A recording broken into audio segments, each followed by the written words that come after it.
They promised 48 teams, but nobody told you the $40 billion catch. FIFA 2026 isn't just a World Cup. It's a land grab, a three-nation monopoly, and a financial gamble that could reshape the sport forever. The promises sound too good to be true. They probably are. The format exploded. From 32 to 48 teams. That's 16 more squads, 16 more opportunities for chaos. But the real story isn't on the pitch. It's in the boardrooms where the math gets very dirty. Why three hosts? The US, Canada, and Mexico. It's never happened before. The last joint bid was Japan and South Korea in 2002. But this is a conspiracy of convenience. Europe's elite are scared. Asia is rising. FIFA needed a power move. The money is staggering. By some estimates, the tournament could generate over $11 billion of revenue, but that's just the ticket sales. The real cash comes from something darker, something that makes every fan uneasy. Sponsors are lining up. But why? The 2022 Qatar Cup was controversial. The 2026 version is being sold as the cleanest ever. That's a lie. The true cost is buried in infrastructure deals and political favors. The sport becomes a currency. Take the stadiums. The US already has them, but Canada and Mexico are scrambling. Mexico City's Azteca Stadium is ancient. They need $200 million in renovations just to keep up. That money comes from taxpayers, not FIFA. And then there's the travel nightmare. 16 host cities spread across 3 time zones. Teams will fly 5,000 miles between matches. Players will be exhausted. The schedule is a logistical horror show. But FIFA calls it innovation. Remember the 2022 Qatar World Cup? Players collapsed from heat. They died on the pitch. For 2026, the US summer will be even worse. The humidity in cities like Miami and Houston is brutal. FIFA says they've planned for this. They haven't. The expansion to 48 teams means more minnows. Smaller nations like Fiji or Bhutan could qualify. That sounds beautiful. But the gap is widening. The top 10 teams will crush the bottom 20. Fans won't watch blowouts. The magic dies. FIFA says it's for global growth. But the real reason? Votes. More teams mean more federations in debt to FIFA, more loyalty, more control. Infantino isn't a president, he's a king, and 2026 is his coronation. The US women's team is furious. They want equal pay, but the men's tournament gets priority. The Women's World Cup was an afterthought in 2023. For 2026, the men get the spotlight. The women get empty promises. And the human cost? Qatar's legacy was 6,500 migrant workers dead. For 2026, the construction is done. But the exploitation shifts. Now it's about low-wage stadium workers in the US migrants hired for pennies. FIFA looks the other way. The broadcasting rights are the real target.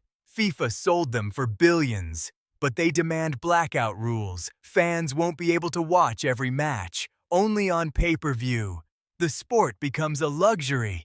The working class loses access. And the corruption? It never stopped. The 2015 scandal was a warning, but FIFA learned nothing. The 2026 bid process was opaque. Bribery is still the currency. The US Justice Department is watching. But they move slow. The biggest twist? The 2026 World Cup might break the sport. Too many matches, too much commercialism. Fans are already burning out. Viewership for the 2022 final dropped by 10% compared to 2018. The pattern is clear. But wait, there's a counter-narrative. Some analysts believe this is the golden age. The revenue could fund grassroots soccer globally, new stadiums, better infrastructure. But that's a fantasy. the money always vanishes. Look at Brazil 2014. They built stadiums that are now abandoned. White elephants. The cost was 11 billion. The legacy was debt. For 2026, the US already has stadiums, but the debt shifts to smaller nations. They'll pay for decades. And then there's the political angle. Trump is running again. The US may have a hostile government by 2020. FIFA could face visa bans. Teams might boycott. The whole tournament becomes a geopolitical minefield. The clock is ticking. The final piece? The 2026 World Cup is a test. If it succeeds, FIFA keeps expanding.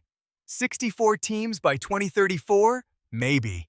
If it fails, the sport fractures. A breakaway Super League might rise. FIFA could lose control. The stakes are existential. Here's the truth they don't want you to know. FIFA 2026 is a $40 billion bet on human greed. The players will suffer, the fans will pay, and the beautiful game will be weaponized for power. But maybe, just maybe, we can still save it. So what's the play? Stay informed. Demand transparency. The sport belongs to us, not the suits. We'll be tracking every move. And next time, we reveal the secret deal that almost killed the tournament.